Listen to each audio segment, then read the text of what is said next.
Bismillahirrahmanirrahim. Assalamu alaikum students of 6th class.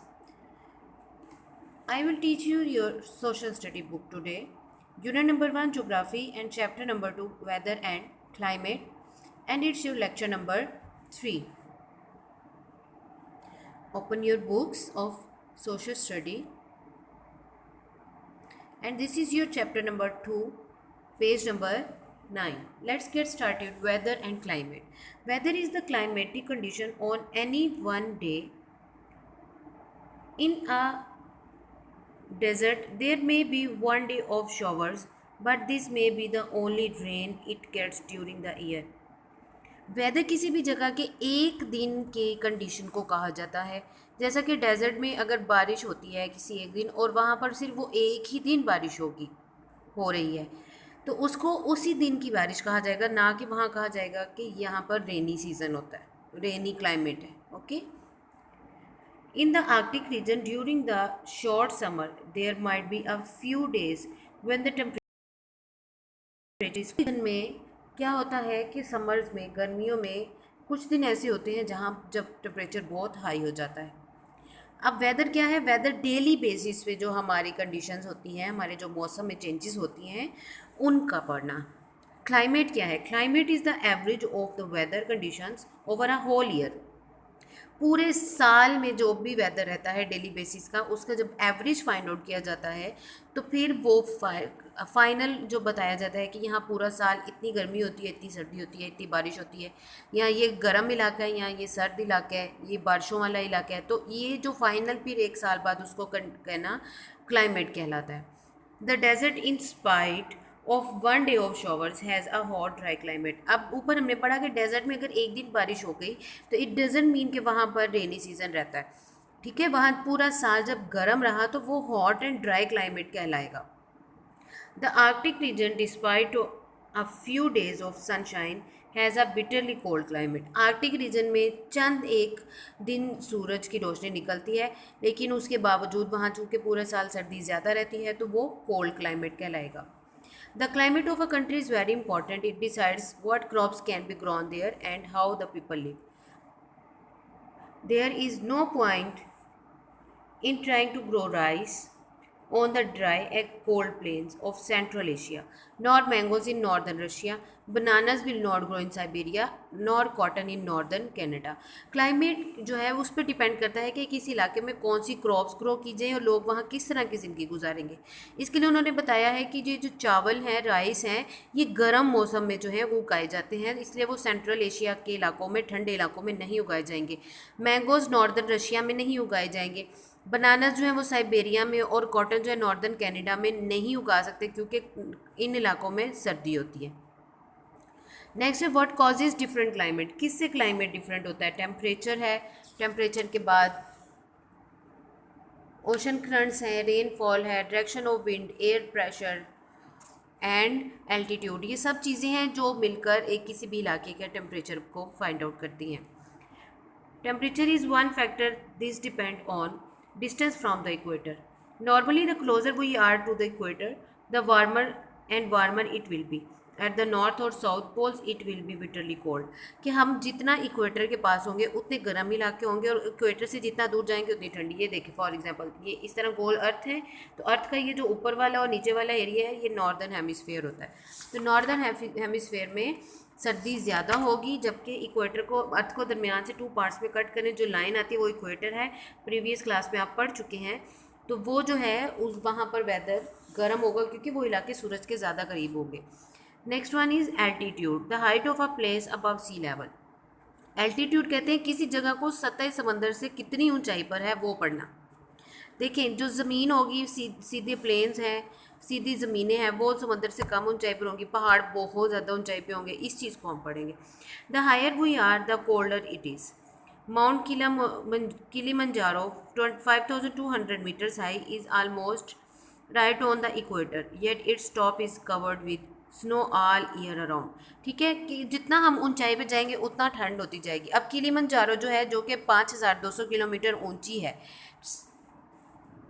ठीक है, और लेकिन है इक्वेटर के पास। अभी हमने पढ़ा था इक्वेटर के पास इलाके गर्म होंगे, लेकिन चूंकि ये इलाका सतह समंदर से बहुत ऊंचाई पे है, दैट्स वाई वहाँ पर सर्दी ज़्यादा हो गई। है वो इक्वेटर के पास। Less than 100 kilometre way on the plains at about sea level, the average temperature all year round is about 30 degree centigrade. अगर 100 किलोमीटर सी लेवल से 100 किलोमीटर लेस हम प्लेन्स पे चले जाएं तो वहाँ पर पूरे साल में जो टेम्परेचर है वो 30 डिग्री सेंटीग्रेड तक रहता है। ठीक है, 100 सी लेवल से 100 किलोमीटर्स तक। Okay, next your page number 10. Proximity nearness to the sea. The temperature of the oceans does not vary much from summer to winter. Usually the sea keeps places near the coast cooler in summer and milder in the winter than those in the interior of the countries. जो temperature समंदर के पास इलाके होते हैं वहाँ पर जो temperature है वो बहुत ज़्यादा चेंज नहीं होता। समर में और विंटर में जो टेम्परेचर है उसमें थोड़ा बहुत चेंज आता है। ठीक है, ये milder in winter and cold cooler in summer की। वहाँ पर चूँकि समंदर की तरफ से हवाएं आती हैं तो गर्मियों में भी थोड़ा ठीक नॉर्मल मौसम ठंडा रहता है और सर्दियों में बहुत ज़्यादा सर्दी नहीं होती तो माइल्डर वेदर रहता है। Look at the temperature charts below. Karachi, Lahore and Siberia. जनवरी में 18 डिग्री है कराची में, तो लाहौर में 12 डिग्री सेंटीग्रेड है, साइबेरिया में -40। कराची में 18 क्यों है? क्योंकि यहाँ पर समंदर है तो सर्दी कम होगी। ऐसे ही जुलाई में जाएं, देखिए कराची में गर्मी का मौसम है, टेम्परेचर हाई है, तो इनका डिफरेंस नीचे नेक्स्ट में फाइंड आउट किया हुआ है। उन्होंने बताया कि किस तरह से एक इलाके का डिफर हो जाता है दूसरे इलाके से। अब साइबेरिया का -40 डिग्री सेंटीग्रेड है, यहाँ इतनी सर्दी है बहुत ज़्यादा बर्फ़ कि यहाँ हम सर्वाइव नहीं कर सकते, बहुत मुश्किल हो जाए। -40 बहुत ज़्यादा सर्दी। ओशन करंट्स क्या है? समंदर पर उठने वाली लहरें और उन लहरों से बनने वाली हवाएं। In some parts of the world ocean currents also affect temperature. The cold Humboldt current from the Antarctic sweeps up the west coast of the South of America. जो अंटार्कटिक एरिया है, अंटार्कटिक ओशन है, उस side से जो हवाएं उड़ती, ठंडी हवाएं जो हैं, ठंडी करंट्स उठती हैं वो साउदर्न अमेरिका की जो वेस्ट वाली साइड है, मगरी वाली साइड है, उस तरफ जाती हैं। Keeping countries like Peru which is well with in the tropics quite cool. और ये इन कंट्रीज़ को ठंडा रखती हैं, जैसे कि पेरू हो गया जो कि ट्रॉपिक्स में आता है। लिमा का इलाका only 12 degree south of the equator, जो कि इक्वेटर की लाइन से 12 डिग्री पे साउथ में जाता है। On the other hand has a temperature range of 16 to -20 to 16 to 20 degree centigrade, कि वहाँ पर 16 से 20 डिग्री सेंटीग्रेड इसी के दरमियान गर्मियों और सर्दियों में वेदर रहता है। On the other hand Gulf stream, अगर हम गुल्फ स्ट्रीम की तरफ चले जाएं और नॉर्थ या फिर अटलांटिक ड्रिफ्ट की तरफ, अटलांटिक ओशंस की तरफ, which comes from the warm gulf of Mexico, जो कि मैक्सिको की साइड से आते हैं, cross the Atlantic ocean to keep most of the Europe's west coast with warmer than it should be. तो ये वार्म गुल्फ वाली साइड से गर्म हवाएं आती हैं और गर्म लहरें उठती हैं उसकी वजह से। तो ये जो है यूरोप के वेस्ट कोस्ट वाले जो साइड है, वेस्टर्न साइड जो है, वहाँ पर वेदर को गर्म रखती हैं। नेक्स्ट है rainfall is very important in determining the climate of a place. The world's average rainfall is between 1000 and 2000 millimetre a year. Through there is great differences. ठीक है, कि रेनफॉल से बहुत इंपॉर्टेंट है किसी भी जगह का वेदर फाइंड आउट करने के लिए। पूरी दुनिया में जो रेन रिकॉर्ड की जाती है पर ईयर वो 1000 से 2000 मिलीमीटर होती है, लेकिन ये है कि हर जगह का डिफरेंट कैलकुलेशन होता है। Places in the Atacama desert on the western coast of Chile have had no measurable rain for hundreds of years. ये टाकमा का जो प्लेस है, यहाँ पर कई 100 सालों से बारिशें हो रही हैं जो नो मेजरेबल हैं, जिनको मेजर नहीं किया जा सकता, बहुत ज़्यादा बारिशें। Atacama is known as the driest, यहाँ बारिशें नहीं होती। ठीक है, नो मेजरेबल रेन, यहाँ पर बारिशें इतनी कम हैं या नहीं होती कि मेजरमेंट नहीं हो रही हमारे पास। Atacama is known as the driest place on that. Atacama का जो इलाका है इसको ज़मीन दुनिया का सबसे ड्राई इलाका कहा जाता है। On the other hand, Cherrapunji in Assam had 22,999 millimeter of rain in 1 year 1861। दूसरी तरफ चिरापुंजी जो असम में इलाका है वहाँ पर 22,990 मिलीमीटर एक साल में इतनी बारिश हुई थी 1861 में, जो कि वर्ल्ड रिकॉर्ड था। This is the still world record. ये वर्ल्ड रिकॉर्ड बना था कि यहाँ पर सबसे ज़्यादा 1861 में बारिश हुई थी और आज तक इतनी बारिश किसी भी इलाके में नहीं हुई। Next one, air pressure.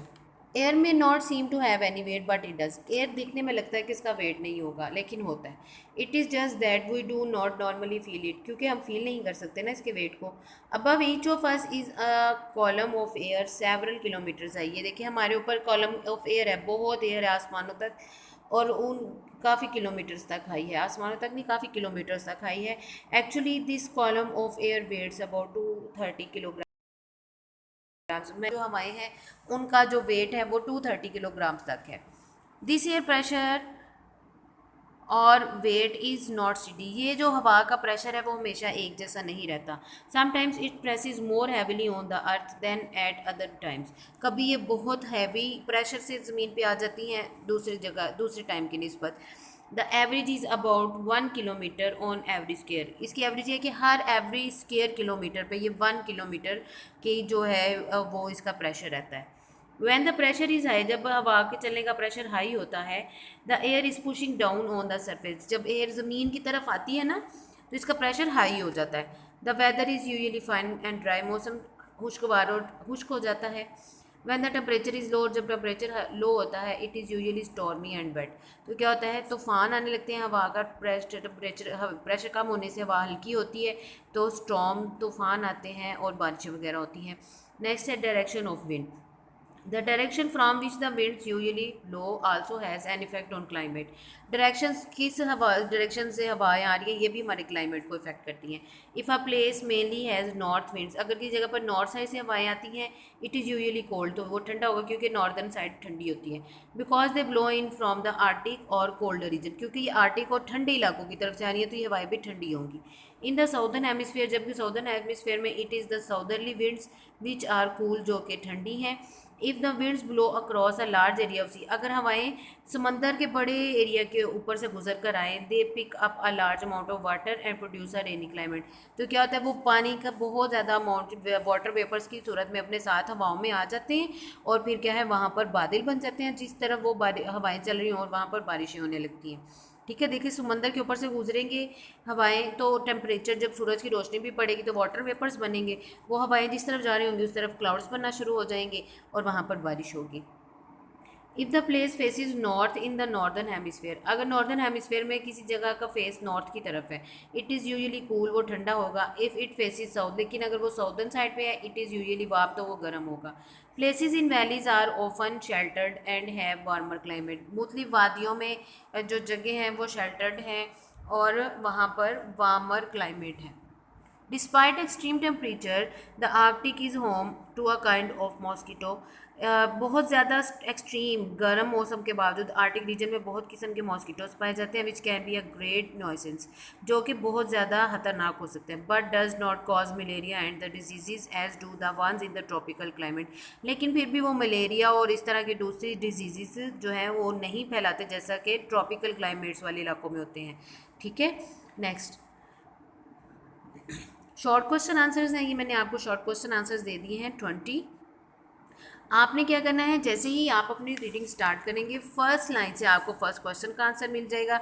Gradually आप जैसे जैसे रीडिंग में नीचे आते जाएंगे वैसे ही ग्रेजुअली आपको आपके क्वेश्चन नंबर 2, 3, 4, 5, 6 जो हैं सीक्वेंस में आपको उनके आंसर्स मिलते जाएंगे। मैंने ये सीक्वेंस में बनाए हैं ताकि आप लोगों को इनके आंसर्स फाइंड आउट करने में कोई भी मुश्किल ना हो। Okay students, next one, diary. Prepare the page, title page, and drop or paste any diagram on the title page. You know that you prepared the title page in the previous classes also. You have to write the chapter number and chapter name at the top, and behind it you have to draw any picture और diagram. For example यहाँ पर आप लोग कुछ भी draw कर सकते हो, विंटर क्लाइमेट ड्रॉ कर सकते हो, समर ड्रॉ कर सकते हो, रेनी सीजन ड्रॉ कर सकते हो, इस तरह से कुछ भी ड्रॉ कर लें। Solve 20 short question answer from the reading, do homework और notebook and learn the reading. आपने ये 20 क्वेश्चन आंसर जो है अपनी नोटबुक पे इसका होमवर्क करना है, बाकायदा आपने ऊपर लिखना है टॉपिक, एक्टिविटी, जिस तरह से आप करते हैं, और उसके बाद चैप्टर नेम, फिर आपने क्वेश्चन आंसर लिखने शुरू करने हैं और ये आपने करने हैं। इससे नेक्स्ट फिर आपने इसी चैप्टर के क्वेश्चन आंसर्स भी करने हैं, जो कि मैं आपको नेक्स्ट लेक्चर में टीच करूँगी। Okay students, best of luck, take care and अल्लाह हाफिज़।